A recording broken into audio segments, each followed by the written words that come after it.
अक्सरियती फैसला तमाम 15 जजेस किसी एक पॉइंट के ऊपर हमें मुत्तफिक होते हुए नजर नहीं आ रहे। पाकिस्तान की हिस्ट्री में पहली मर्तबा आर्टिकल 184(3) को रेगुलेट करने के लिए पार्लियामेंट ने ये कानून बनाया। इस कानून को सुप्रीम कोर्ट में चैलेंज किया गया साबिक चीफ जस्टिस उमर अता बंदयाल के दौर में। दिलचस्प बात यह है कि अभी ये कानून मुकम्मल तौर पे बना ही नहीं था और बनने से पहले ही इस कानून को इसके ऊपर स्टे दे दिया गया, इसको मुअत्तल कर दिया गया। इसके ऊपर भी अदलिया में बहुत ज़्यादा तनकीद की गई कि एक कानून जो अभी पार्लियामेंट ने बनाया ही नहीं, इसको वक्त से पहले सुप्रीम कोर्ट ने मुअत्तल कर दिया। पार्लियामान अदालत की दुश्मन है, न हमें अपना दुश्मन समझती है। चीफ जस्टिस के प्रैक्टिस एंड प्रोसीजर एक्ट की समाअत के दौरान रिमार्क्स। कहा, इदारों को ना लड़ाएं, मैं कहूँगा जियो और जीने दो। सारी दुनिया एक दूसरे के साथ मिलकर चलती है, हम भी चल सकते हैं। जस्टिस याहिया अफरीदी ने रिमार्क्स दिए। सुप्रीम कोर्ट पूरा इदारा और टाइटैनिक है, एक दम कैसे इधर उधर मोड़ा जा सकता है? जो मसला था उसे ठीक करते पूरे सिस्टम को ऊपर नीचे क्यों कर दिया? जस्टिस एजाजुल हसन ने सवाल किया, अगर एग्जीक्यूटिव और पार्लियामेंट के रूल कानून हैं तो सुप्रीम कोर्ट के क्यों नहीं? कानून की जितनी मर्जी इक़साम हो, एक्ट ऑफ पार्लियामेंट आ गया तो बात खत्म हो जाती है। पार्लियामान अदालत की दुश्मन है, न हमें अपना दुश्मन समझती है। चीफ जस्टिस ने प्रैक्टिस एंड प्रोसीजर एक्ट की समाअत के दौरान रिमार्क्स दिए। उनका कहना था कि इदारों को मत लड़ाएं, मैं कहूँगा कि जियो और जीने दो। सारी दुनिया एक दूसरे के साथ मिलकर चलती है, हम भी चल सकते हैं। जस्टिस याहिया अफरीदी ने रिमार्क्स दिए। सुप्रीम कोर्ट पूरा इदारा और टाइटैनिक है, एकदम कैसे इधर उधर मोड़ा जा सकता है? जो मसला था उसे ठीक करते पूरे सिस्टम को ऊपर नीचे क्यों कर दिया? जस्टिस एजाजुल हसन ने सवाल किया, अगर एग्जीक्यूटिव और पार्लियामेंट के रूल कानून हैं तो सुप्रीम कोर्ट के क्यों नहीं?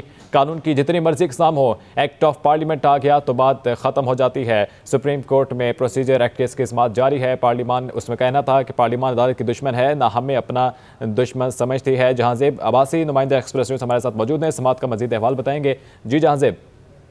जी अली हदर, सुप्रीम कोर्ट और पाकिस्तान ने इस वक्त प्रैक्टिस एंड प्रोसीजर केस की 5 तवील हेयरिंग की फुल कोर्ट चीफ जस्टिस काजी फायद ईसा की सरबराही में इस केस को सुनता रहा। अब इस केस पर समाअत मुकम्मल हो चुकी है।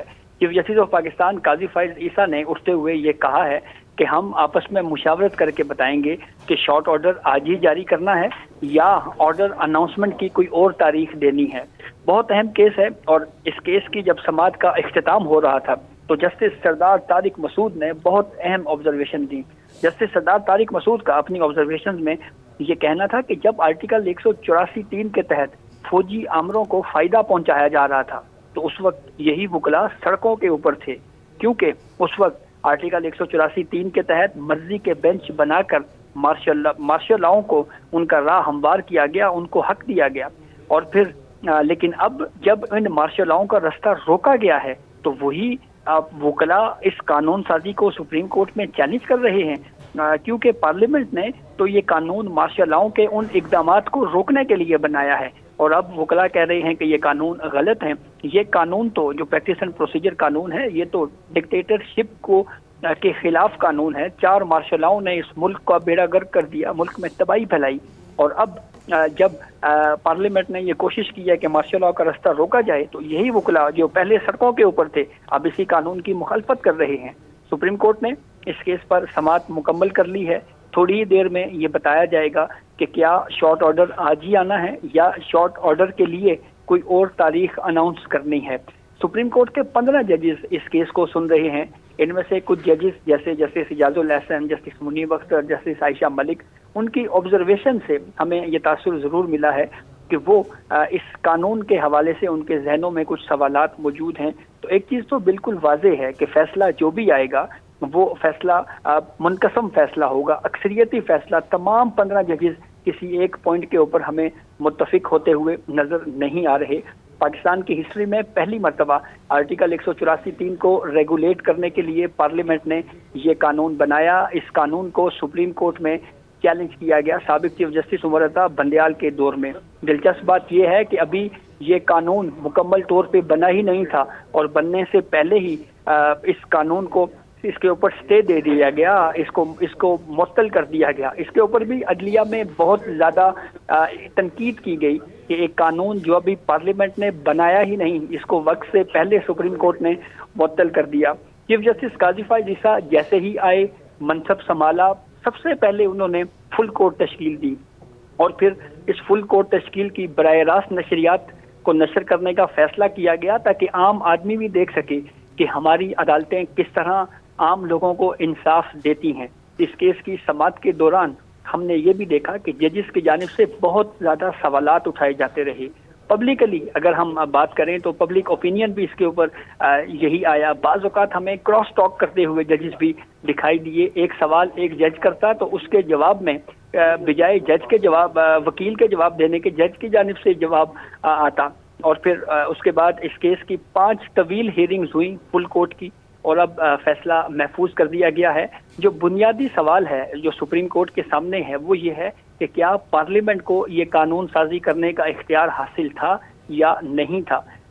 پارلیمنٹ کا یا وہ وکلاء جنہوں نے اس قانون کو سپورٹ کیا ہے ان کا یہ موقف ہے کہ آرٹیکل 191 میں یہ لکھا ہوا ہے کہ سپریم کورٹ کے کو ریگولیٹ کرنے کے لیے پریکٹس اور پروسیجر کے لیے جو ہے وہ آرٹیکل 191 کے تحت آئین اور قانون کے تحت اس قانون سازی کا اختیار پارلیمنٹ کو حاصل ہے۔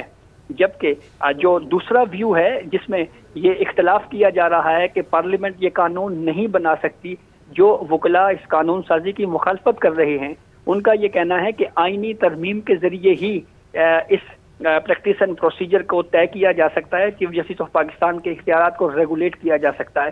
لیکن ماضی میں ہمارے پاس کچھ ایسے قوانین کی مثالیں بھی موجود ہیں جن میں جو ہے وہ انٹرا کورٹ اپیل نہیں تھا، جیسے کمپٹیشن کمیشن کی مثال ہمارے پاس موجود ہے، کنٹیمپٹ آف کورٹ کی مثال ہمارے سامنے موجود ہے، اور پھر اس کے بعد تیسرا جو ہے وہ لا ریفارمز ایکٹ ہے۔ ان تینوں قوانین میں اپیل کا حق نہیں تھا۔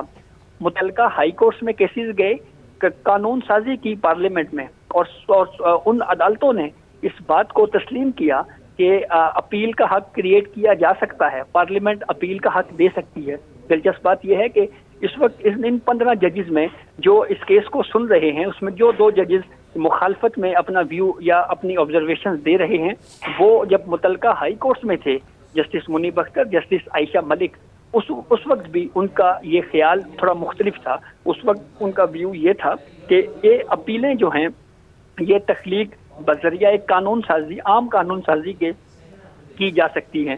تو اب سے تھوڑی ہی دیر بعد سپریم کورٹ آف پاکستان یہ ڈیسائیڈ کرے گی کہ کیا فیصلہ یا شارٹ آرڈر اس کا آج ہی سنایا جانا ہے یا اس کے لیے کوئی اور تاریخ کا انتخاب کیا جائے گا۔ جی جہاں زیب عباسی بتائیے گا، تمام تر سماعت کا حوالہ بتا چکے آپ نے، تمام تر سماعت سنی بھی، تو 12 سماعت ملتوی ہوئی، تو کیا لگ رہا ہے آج کی سماعت کے بعد کوئی شارٹ ٹرم آرڈر جاری کر دیا جائے گا، کوئی فیصلہ سنایا جائے گا؟